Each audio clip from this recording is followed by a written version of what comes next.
Episode 9 of the ForbiddenCast is what you're listening to at the moment. Hello and welcome, everybody. I am pleased to have you back here listening to my dumb voice once again. And today, I actually have something rather interesting to talk about for once in the history of the show. So, Mr. Dave Mustaine of Megadeth fame.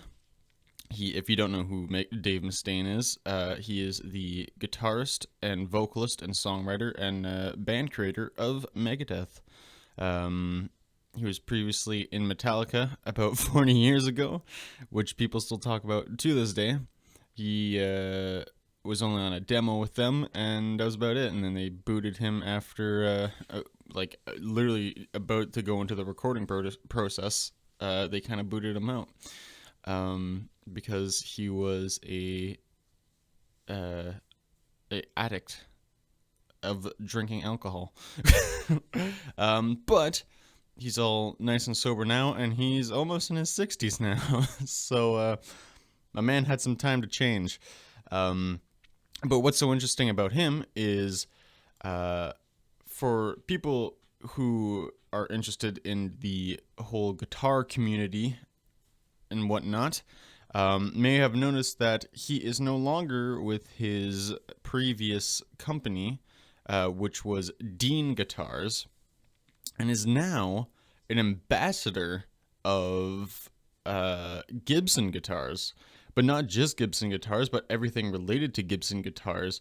So that branches out to Gibson, to Epiphone, and for people who didn't know this, but Gibson actually owns Kramer now, and probably for a while now, actually, I think, but also Kramer. So Dave Mustaine will have, in the future, signature models come out for Gibson, Epiphone, and Kramer Guitars, and I think that's pretty cool. I do like Epiphones. I own 2 of them, and pretty soon, whenever it gets announced and released, will be 3. I do like the feeling of Epiphone guitars. They feel nice. They're nice and heavy, and they just sound good. I do love the Epiphone Pro Buckers, which is what I mentioned in the last episode. I threw a pair of Epiphone Pro Buckers into my Jackson Kelly, and I love the sound of it now, instead of the EMG 81 and 85s. So that should say something there. I really do enjoy Epiphone quite a bit, and the Gibson Pro Buckers are also just a classic pickup as well. So, and I mean, Gibson is also just a classic name. I mean, people who think about Gibson, they think of Jimmy Page.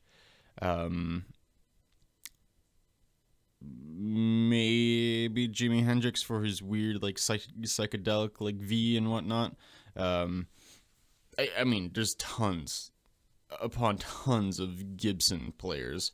My dad used to own a Gibson Les Paul Silverburst back in the day, and then he traded it in for his Kramer guitar, his USA Kramer Pacer guitar. I probably said that all wrong. But so he traded that in. And that spawned a little bit of an influence on me to get a Epiphone Silverburst Les Paul. I love mine to pieces. I absolutely love mine. It's probably the heaviest guitar that I own.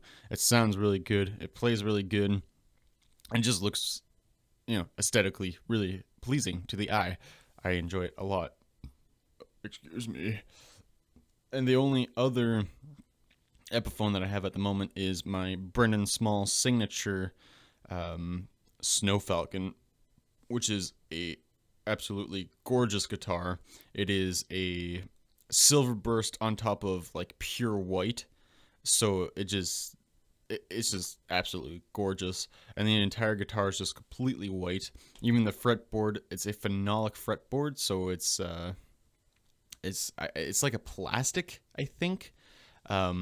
It's like a really hard plastic material, and it sounds really, really cool and unique. I've never heard any other guitar sound like that, and I think it's amazing that they're able to do that, and just aesthetically pleasing to the eye too, to see it just be all white in its glory. And in that guitar there, I have a Gibson burst buckers in there. Well, it's just what comes stock in it because that's what Brendan Small plays. But yeah, I love that guitar to pieces. Those two guitars there. I mean, I'll probably say this about every one of my guitars, but probably my favorites, which isn't true because all my guitars are my favorites. But yeah, anyways, I got way off topic there. I was talking about Dave Mustaine. So, anyways, this news is technically like almost a week old now. So a lot of people probably already have heard other people talk about it and whatnot. And one thing that I would like to say that a lot of other people have been saying too is that the one good thing about this is Dave Mustaine joining Gibson is that although yes, there are many metal guitar players who play Gibsons and Epiphones and Les Pauls and whatnot,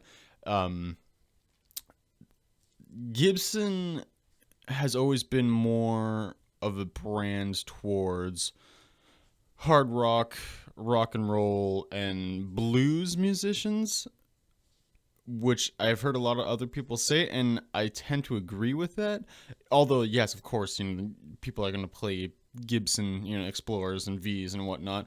But the thing is, it's like, whenever I think of someone playing metal, I think of someone playing, like, the more quote-unquote modern V, like a Jackson V, like the more super pointy, like if it would, fall on you, it would hurt, whereas like a Gibson V, it has like the rounded edges, the rounded headstock, whereas like, again, with a Jackson or a Dean or something, you look like you can hurt someone with those instruments. Like they're pointy guitars. But that's one thing that's going to be cool with having Dave Mustaine, especially with like Kramer and like Epiphone as well, on top of being with Gibson, is that, he can really expand what, he's going to be able to do with it. And then have an actual like metal face with the Gibson name. I mean, obviously, like, again, like I said, like there are many players like Brendan Small, for one. Like, I mean, he's for the most part is a death metal musician. So I mean, like, that is a pretty big name, and I do love Brendan Small's guitars, but I'm actually really excited to see what Dave Mustaine is going to bring. So far, and I'm going to try to remember to put pictures up with this episode, because last episode I said I was going to put pictures up and I totally forgot to, and I just kind of released the episode, but this time I will make sure I'm doing my job right. So with the announcement of the guitars, there was a video that came out where it's Dave Mustaine and I believe the now owner of Gibson, which I forget his name at the moment, just kind of having a nice little discussion, and there's 3 guitars just kind of hanging out in the background. We don't really get a look at the guitars, unfortunately. Like, Dave never picks one up and actually talks about it or shows it. They just talk about each other and the Gibson brand and whatnot, which is all nice and good, but I mean, people want to see the guitars. So it is kind of a little bit frustrating, but with the video, there was, I would say, 5 images that have been put out with the guitars. So there's 4 images of just the guitars, and then there's kind of like a promo shot picture of Dave Mustaine with one of his new Gibson guitars. So for the pictures, there's the one with Dave Mustaine, like I just said, and then there's 2 Gibson signature guitars. Well, 3, but the third one is a acoustic Gibson guitar, and then the third one is actually what we are going to see of what is the Kramer Dave Mustaine guitars. And so far, out of all the three, out of all the four, or five, or whatever, how many you want to count that as, the Kramer is actually probably my favorite because it's the most, close thing to what I'm used to seeing in a V. The more, again, quote unquote, more modern style V, like, again, the pointy and everything. So I'll throw up a picture of the Kramer on screen now. This one here's my favorite. I mean, I have been falling in love more and more with the natural kind of wood look to guitars. I've been actually really enjoying that a lot more. I mean, one guitar that I really wanted back in the day was a Epiphone Flying V Carina, I think it was. It's like the almost orangish yellowy kind of natural wood looking V. I think it had a white pick guard on it and everything. A really pretty guitar. I really wanted that, but this kind of reminds me of that. Dave Mustaine's had a Dean that I was pretty similar to this guitar as well. I forget what. I think it was actually called a Korean 2, actually, now that I think about it.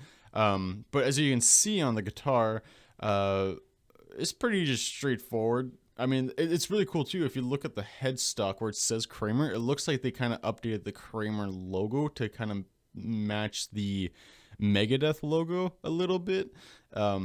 Maybe not, but that's what it looks like to me, which I think is pretty cool. And then it has the classic. It's kind of got like the same headstock as my dad's Kramer has. There is actually a bit of like flare, like picture flare on the headstock, so it looks like there's like a maybe not. Maybe it actually is like cut out on the headstock there. I hope not, because that would look weird. But like it looks like there's a bit of like from the camera flash, it looks like it cut out like a chunk on the top. Again, it might actually just be a chunk on the top missing. I hope not, because that would again just look weird. But like it looks like just a like old school Kramer look, which again I really really like that headstock. It's reminds me of Jackson, which again is another one of my favorite brands. Between like Epiphone and Jackson, those are my two favorites. And on top of this too, it's like I am excited more about the Kramer guitars, because checking out the new Kramer guitars, like, to be completely honest, I'm just kind of meh on them.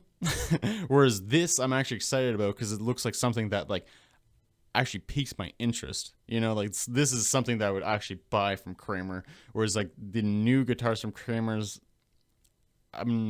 wouldn't really. I haven't played any of the new Kramers. I've only played like 2 Kramers in my entire life.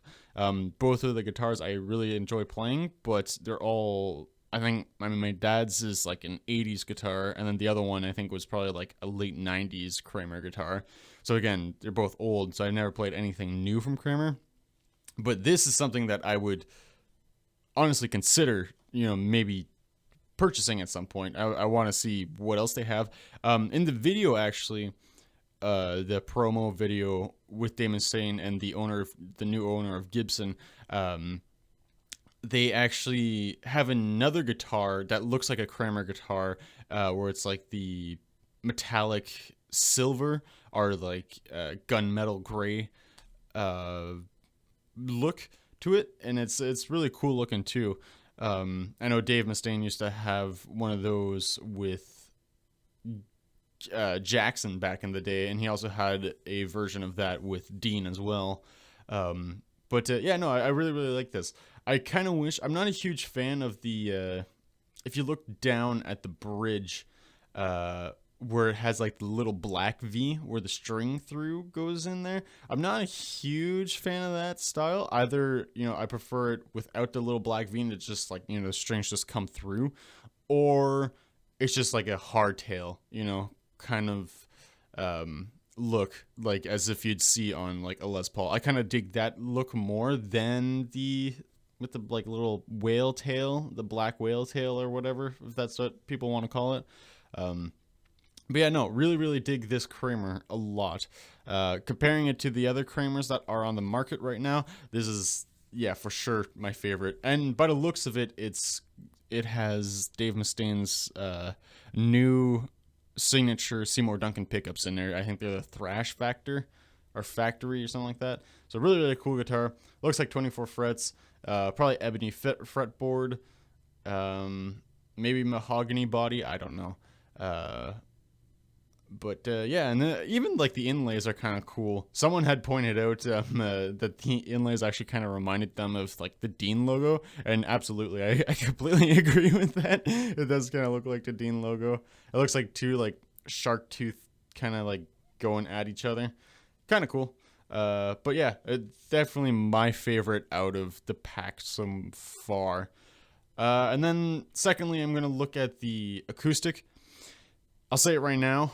Not a fan of the acoustic. It's kind of cool because the acoustic is actually 24 fret, which supposedly actually gave the makers at Gibson like a hard time because they had to like actually upgrade the body and everything like that to accommodate for the sound and like the scale length and everything, I would imagine, for the 24th fret, which would make sense.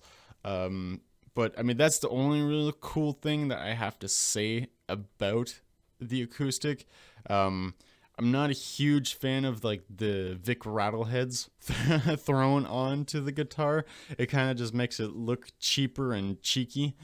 I mean, without it, if it didn't have that, maybe it would look cooler, I would think. Maybe without the kind of like the shark tooth inlays either. It also kind of just makes it kind of like meh. I do not hate the color. The color's kind of cool. I think it's Bloodburst is what it's called.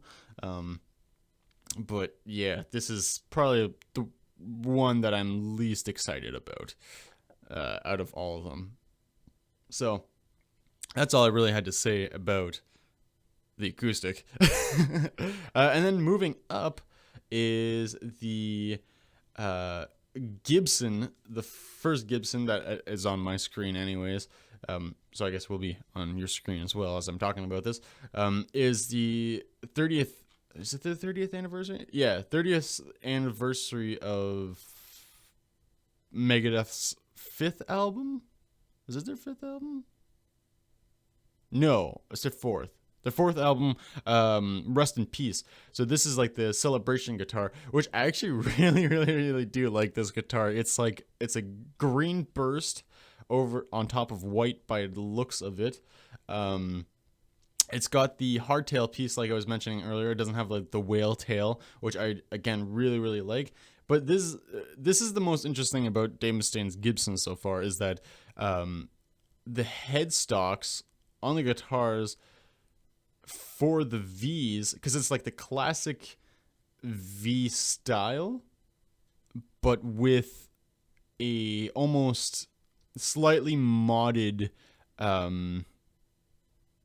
Explorer headstock.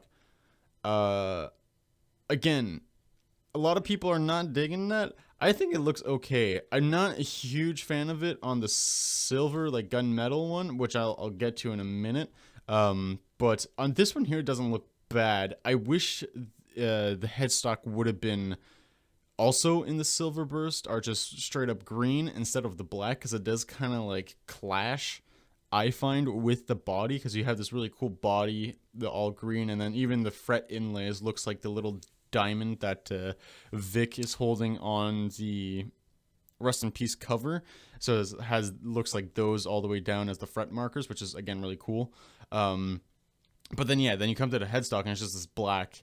I mean, I guess, you know, like it does follow the rest of the hardware, but like, I don't know, I feel like that headstock could have had a little bit more attention to detail. I don't find every guitar looks better whenever the headstock matches the body. Like on my Jackson Kelly, I find it looks really good because that it has a black headstock instead of matching the body. I don't know, it just, for some guitars it just makes it look nicer and looks more appealing, and on other guitars it just, I don't know, it's just fine having a black headstock with a, different colored body. But anyways, really, really cool guitar. I like this one a lot so far. Especially out of like, the three that we looked at. I mean, I still think the Kramer's my favorite, but this one's probably my second favorite. And then going up is, well, I mean, for me, it's growing up. For you, it's, just listening to my voice.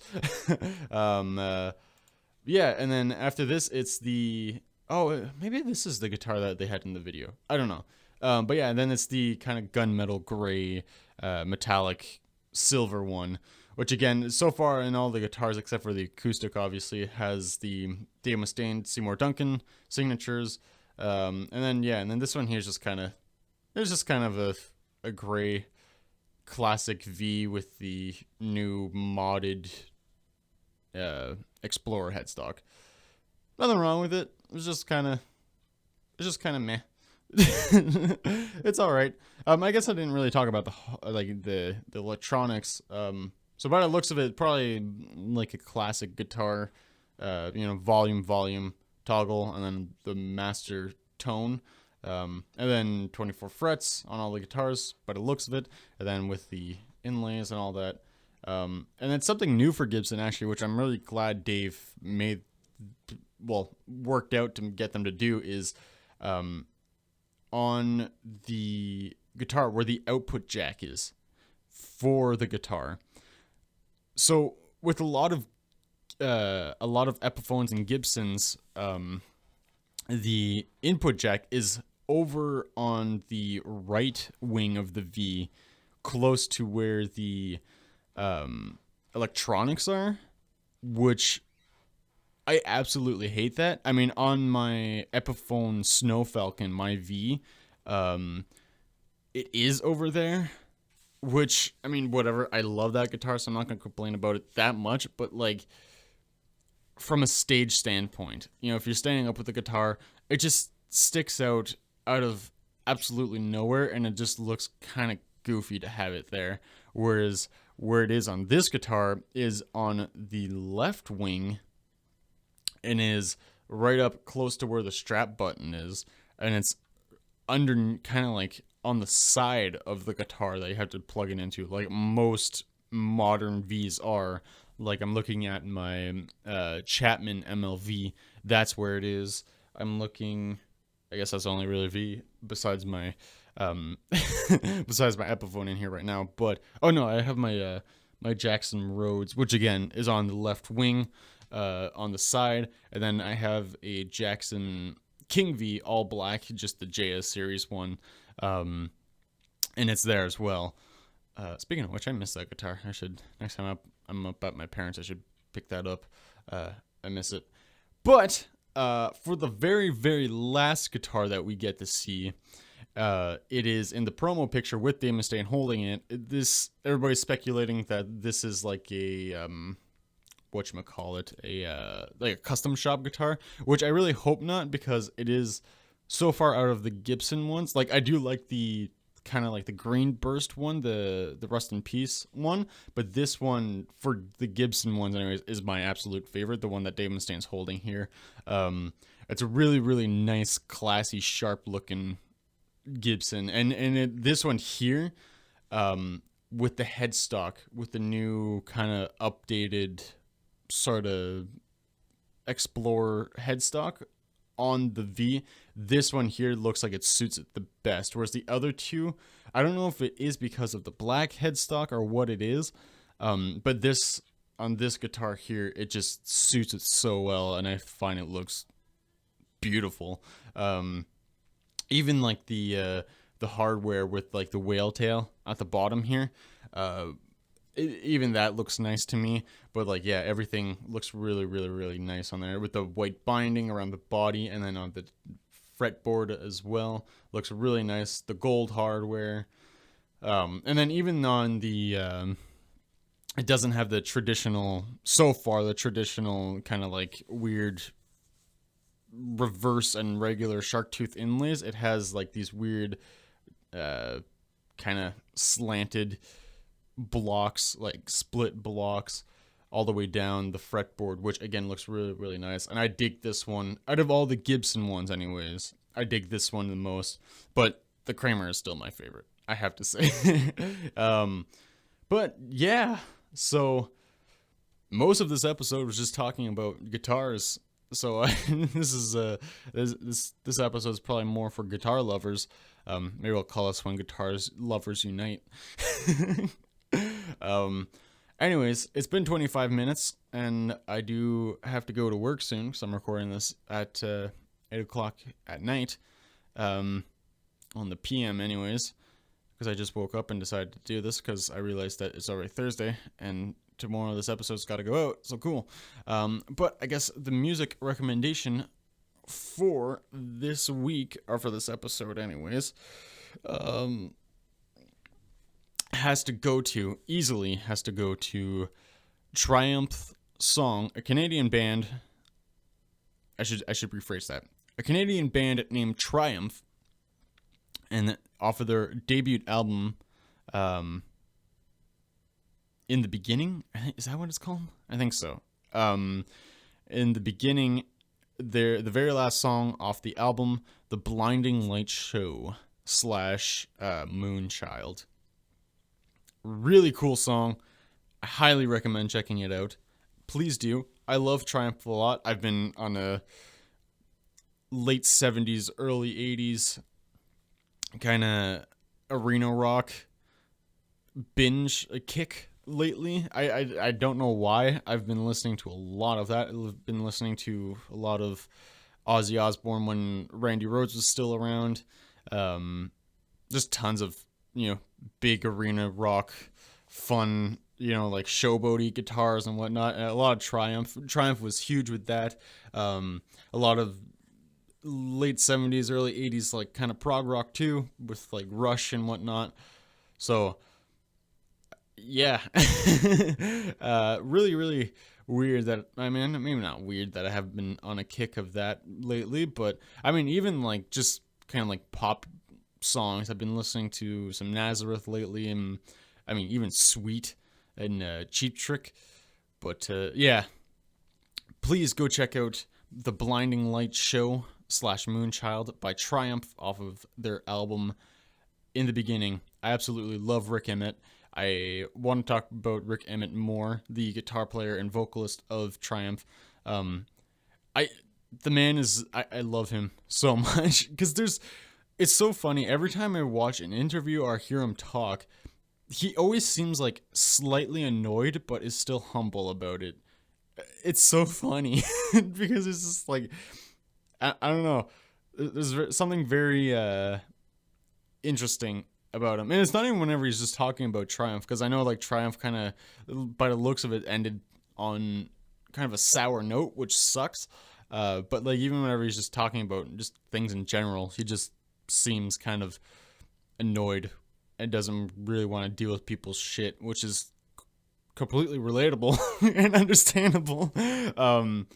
But anyways, I still have to edit this video and put it up on YouTube and schedule it for tomorrow. So, Blinding Light Show. Go check out Dave Mustaine's new Gibson guitars. I'm super excited about that and to see what more will come out of that.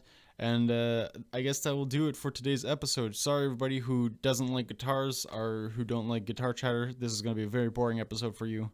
But, yeah, I'm keeping it short. So, thank you so much for watching, everybody. Have yourself a beautiful day.